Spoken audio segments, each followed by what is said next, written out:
What's going on? This is My Life in the Shop. I'm your host, Donald Washington. Now, Sister Mo'Nique wanted to step up for integrity. She went on Steve Harvey's show. She wanted to boycott Netflix because she felt she was discriminated by because of the fact that she's a woman, the fact that she's black, and she felt it was race discrimination. All other comedians were getting $20 million. Chris Rock, Martin Lawrence, all them, David Chappelle just got a $20 million paycheck from Netflix. They only offered her $500,000. So she called for a national boycott of Netflix, you know what I'm saying? Because she felt she was discriminated. Steve Harvey spoke against her. So she goes on Steve Harvey's show. Steve Harvey say, hey, I want to look out. I want to leave the broke, and I want to stay rich. I got Javon Clark here, man, to talk about this issue. What's going on, Javon? What's going on, bro? I appreciate you for having me on your show again. Man, you know, I got a whole lot of mixed feelings about this situation. I feel like in a lot of ways, Mo'Nique was right. In a couple of ways, she was wrong. And Steve Harvey was right in some ways and wrong in some ways. So I got a lot to say about this. This is a touchy subject, man. Okay, this is My Life in the Shop.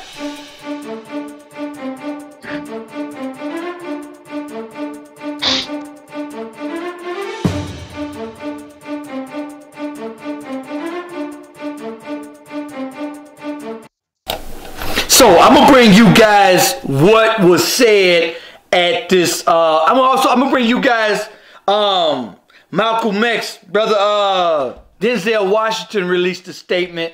I'm gonna also bring you guys what was said. We black out here. We can't come out here and do it any kind of way we want to. He own you. He can do anything he want with you. There ain't nothing you can do about it. Money game. This ain't the black man's game. This ain't the white man's game. This is the money game. Scratching and scrambling most of my days to get where I got. Not sacrifice yourself. The best thing you can do for poor people is not be one of them. I eats in the big house kitchen. I got pine boards on the floor of my cabin. I crumble. My children crumble. My grandchildren crumble. And it don't take much coughing for the master to make me have a cup of corn whiskey for my medicine. I cannot, for the sake of my integrity, stand up here and let everybody that's counting on me crumble so I can make a statement. Now that is fine living for a nigga, and I'll be damned if any African Guinea man is gonna make me lose all I've been working for. Now you take my money. There are ways to win the war in a different way. Better learn. You best learn or you're gonna get the bloody back for sure. What's going on, bro?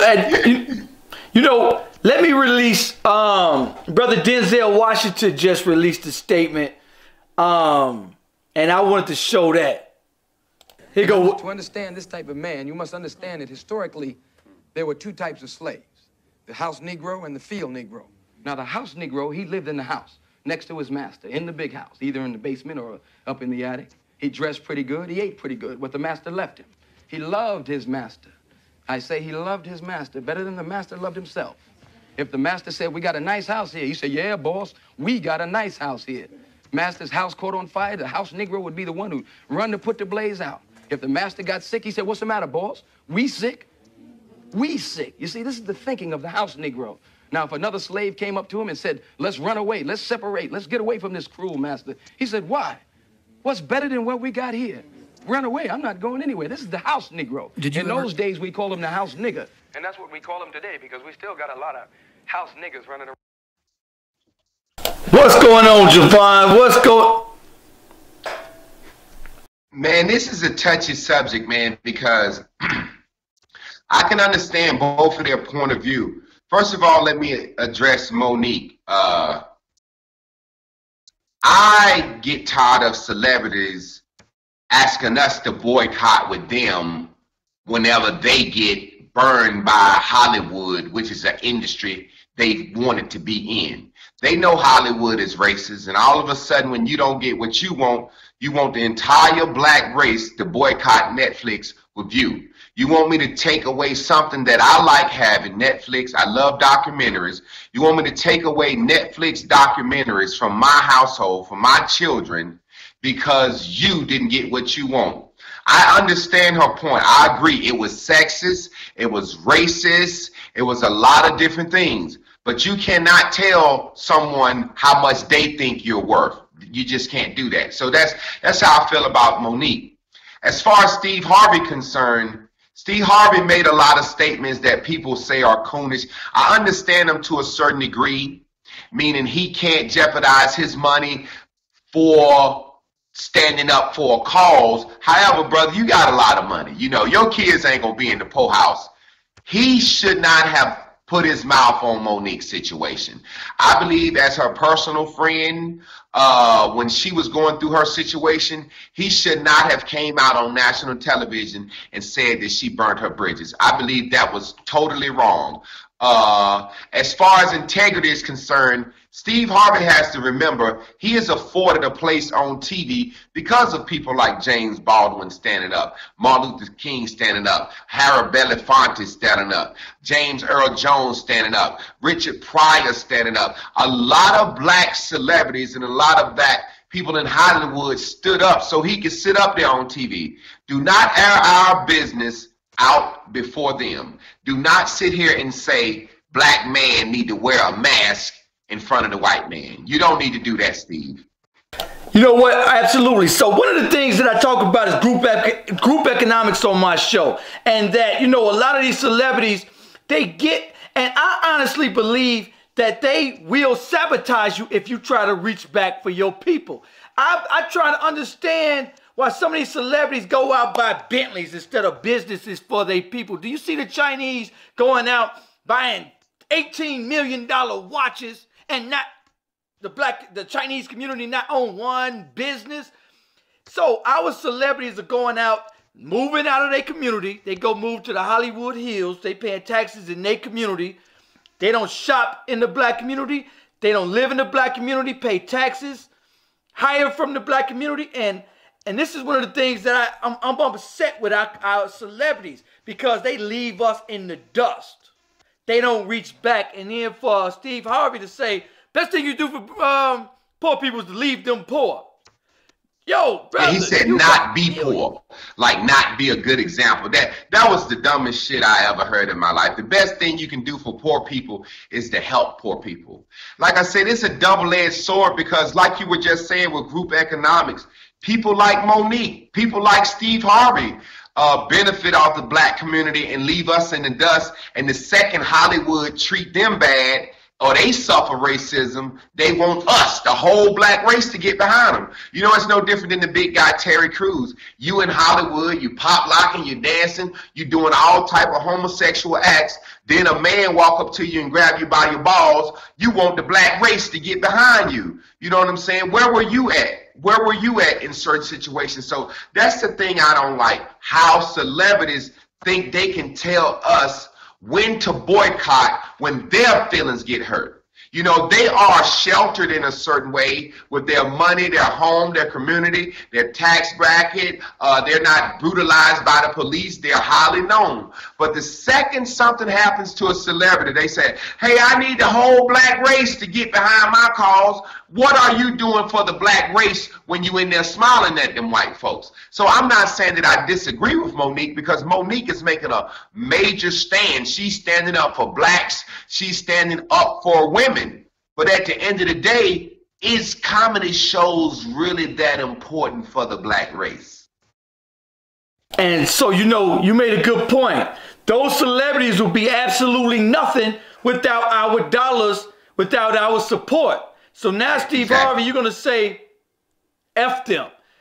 And my thing is this, man. What happened to a Black Wall Street for us, man? Why, like, even when celebrities do give back, they'll give to, like, a scholarship fund to a HBCU. Or Africa. Yeah. Why not, right? Why not you give it back to our motherland, or give it back to businesses so we could grow more businesses and make more money for ourselves? We don't need you to just hand us money, but at least you could do is start a franchise. We don't have any franchises. I think Rick Ross has a franchise, but we need soul food franchise that we could put, like Chinese food spots. They put one in each one of our communities with the strict instructions: you bet not spend a penny in that community. You bet not live in that community. You bet not shop in that community. You take every dime you take and you go back to Chinatown and you spend every single penny you made out that black community. You know, brother, I think black celebrities, when you come from the black community, I think when you make it, a lot of them look at those things like you're talking about as penny ante shit. When I say penny ante shit, I mean, say for example, in the black community, we have a lot of barbershops, hair salons, we have landscaping business, and we got food, you know what I'm saying, and car washing. We barbershopping, hair doing, food, landscaping, and car washing. So some of those things that celebrities could help with, like franchises and restaurants, they see that as penny ante shit. They don't see how they can make enough money off of that. They see that as penny ante shit, which means they're totally not concerned about the community. Because if you put 4 restaurants or 4 businesses in a black community as a celebrity, you are really helping that community as you make money. You may not make millions of dollars every year, but if you as a black celebrity put a black grocery store, a black cleaners, a black hair salon, barbershop, and a black restaurant in the community, you have generated jobs, prestige, good faith in the community. But they looking at it like how much money I'm gonna get back. So they look at that as penny ante shit, brother, and it's sad. So, you know, Chicago got like a 25% black unemployment rate. We got Michael Jordan that's worth $3 billion. We got Oprah that's worth $3 billion. We got more money from just celebrities in Chicago than most countries have. There's not one black person that should be unemployed. If Michael Jordan was Chinese and Oprah was Chinese and all these billionaires were Chinese, not even one of them would need for a job. And then, let me tell you something, economics is key, because now these young brothers that's killing each other, they standing on the street, they can't go to the corner store and get a job because the Arabs own it. So they can't go. I think it's an unspoken rule in Hollywood. Like, if you begin to speak up or do things for the black community, looking like you want to change your people and the fate of your people, I think there's an unspoken fear of, you better be careful, you better watch out, you better be big enough. Jay-Z is at a level where he can do things that other people can't do. Kanye West summed it up in him being from your city, Chicago. Kanye West said, la la la la, when I get my money right, you ain't gonna be able to tell me nothing. Excuse me, did you say something? Nah, don't tell me nothing. I think Steve Harvey is at a level where his money is right enough that he didn't have to sit up there and say that shit he said. Steve Harvey talking about my kids. Man, your kids are gonna be okay, Steve.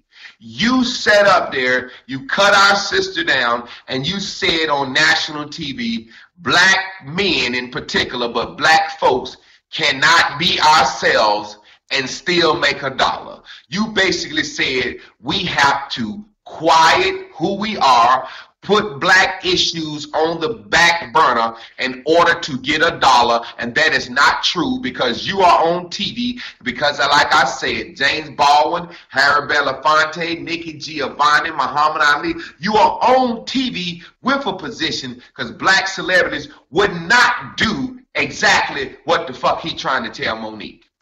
So I think it's a conspiracy, honestly, because let me tell you something. Soon as one of them try to reach back for their people, Bill Cosby and all these other celebrities, that's when they try to. I don't think it's an unspoken rule. I think it's a blatant look here. You reach back. There was a whistleblower from the CIA. He was a part of the 3-man hit squad. He said he was a part of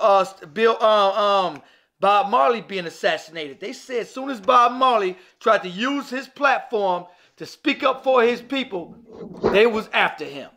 They were after him. I actually believe that story. And he was. You know what, brother?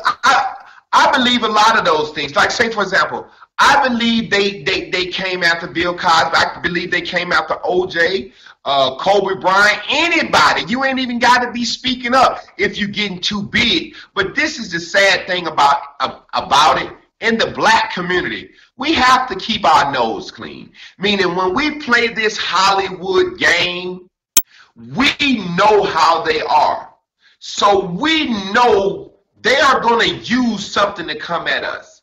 And nobody's infallible. Nobody's perfect. But when you in that game, you have to be very careful. What I'm simply trying to say is Hollywood is a place that blacks as a people and black celebrities know whites don't care anything about. Now, what I'm saying is with Mo'Nique and Steve Harvey alike, you can go into Hollywood and you can dance and you can do your thing. Cat Williams is the same way. Cat Williams, when he was then had the stick, he was doing his thing. The second their limelight is burnt out or they don't get what they want the black race to boycott for them.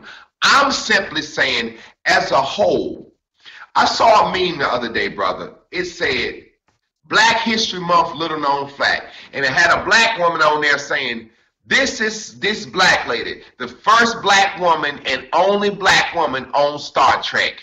Black history. She's 80 years old. Now, I'm saying, how the fuck is being on Star Trek considered black history, and why do we make these people this important? Now, when they do what they do, they entertain us. But all of a sudden, they turn into activists. Boycott Netflix. Mo'Nique, I understand you. I'm with you. And I get your point. But I needed you when Trayvon Martin was killed. I needed you when Eric Garner was killed. I needed you to say something when Sandra Bland was killed. Fuck your motherfucking comedy deal. I'm just being honest. But I understand where she come from. See, I'm a very complex person. I understand her. But I need you to be talking about some shit other than fucking clothing brands and comedy deals. I need black celebrities to speak up like the brothers and sisters did back in the day. So I think this, at the end of the day, it's our own fault. Why is it our own fault? It's because we need to have our own movies. We need to have our own comedy specials. We need to depend on us, because as long as we're dependent on someone else, they got their hands around and say what they can give us and what they can't. So as soon as you try to speak up and try to speak out, Colin Kaepernick, they could cut you off because we don't have our own NFL. We don't have our own movie deals. We don't have our own movie and our own channels. That's why they're trying to stifle YouTube channels as we speak. They're trying to stifle YouTube channels because it's getting too big a platform. They're getting too big. And then once they see somebody getting too big and creating their own platform, now they got to sabotage it just like they did to Black Wall Street in Pennsylvania, Philadelphia, 40 years ago. And so, you know what, brother? What I would have liked to see Mo'Nique do, because me and you are very solution-based. That's why we met each other. I would have liked to see Mo'Nique come out in a different way and say, hey, Netflix just tried to shit on me. This is the perfect time for us blacks to create our own Netflix. See, what I try to say is this, because I'm solution based. If Netflix gets shut down and lose all their money tomorrow, how does that help black people? It doesn't. What does help black people is us having our own Blackflix. You understand where I'm coming from? So it's a very selfish thing to ask the black race to rally behind you to shut somebody down that didn't give you what you wanted. Because if they'd have offered you what you wanted, you wouldn't have never said a damn word. You'd have did the Netflix special. So that's a very selfish thing. And I think sometimes blacks, we get emotionally attached to be like, yo, I'm rocking with Mo'Nique. I'm rocking with Mo'Nique. Meaning fighting for freedom of speech and fighting for equality.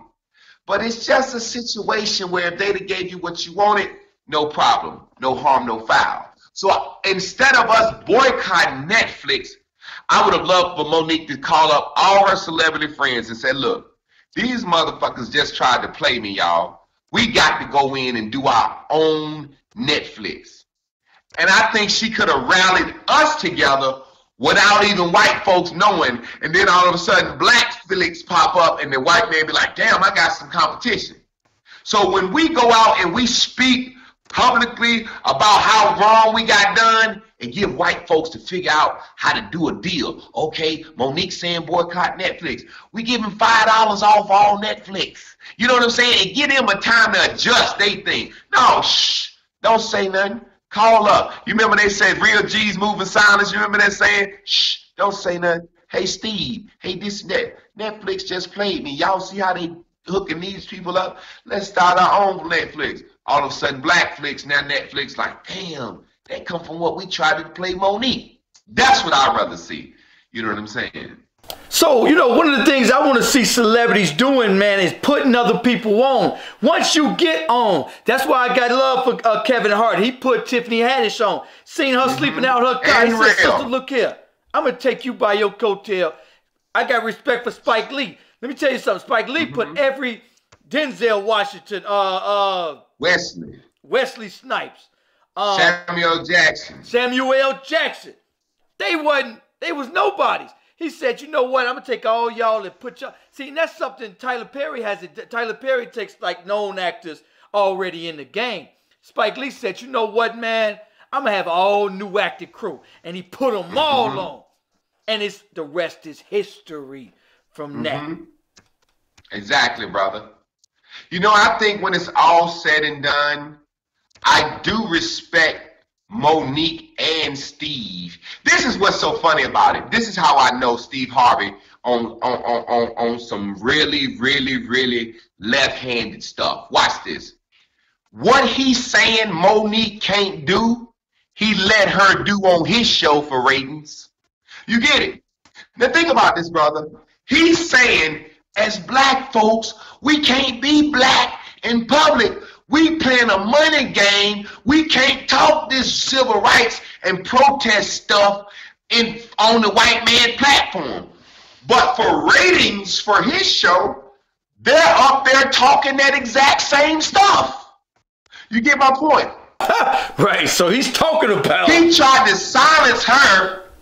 He tried to tell her, shh, shh, shut up. Don't say nothing. This ain't how you do it. You can't get your money like that. But then said, hey, come talk about the shit all you want on my show. Long as I get credit. Are you really understanding me, brother? It's so hypocritical. Yeah, yeah. And look at him, man. So anyway, I'm going to wrap this up, man. Anyway, bro, thanks for coming on the show, man. We got a lot of shows to do. Make sure you guys go subscribe to Javon M. Clark's YouTube channel. You want to tell them anything about your show, bro? Man, my YouTube channel right now, subscribe to Javon M. Clark right now. I'm being censored for something right now. So I understand, and this brother's allowing me to speak to through his platform while my voice is being silenced. And so that's what he was talking about putting people on. This brother's putting me on to his audience. I'm putting him on to my audience. Unfortunately, like I said, I'm silenced right now. You can follow me on Facebook at the same name, Javon M. Clark, as you see it on the screen. And like I said, man, more than anything, I appreciate you for allowing me to have a voice and to reach people that I haven't met. Absolutely, brother. And that's what we got to do. I'm like this. If y'all want to promote some of my shows, send it to me. My homeboy, Sean, he made these My Life in the Shot t-shirts, sold it to me wholesale. So I just re-upped a whole new My Life in the Shot t-shirts. If y'all want to promote something, if anybody want to promote your YouTube channel, we have to work together. We have to do it ourselves. I'm going to bring y'all my motto right here. How long are you going to cry and blame your oppressor before you get up off your knees and do it your goddamn self? And see, one of the things we do is we still on our knees begging, please help us. Please do for us. And instead of doing for ourselves. Anyway, bro, thanks for having you on. Say what? Black Netflix. Black Netflix. Anyway, thanks for coming on. I want you guys to like, comment, let me know what you think about this video. Peace, peace.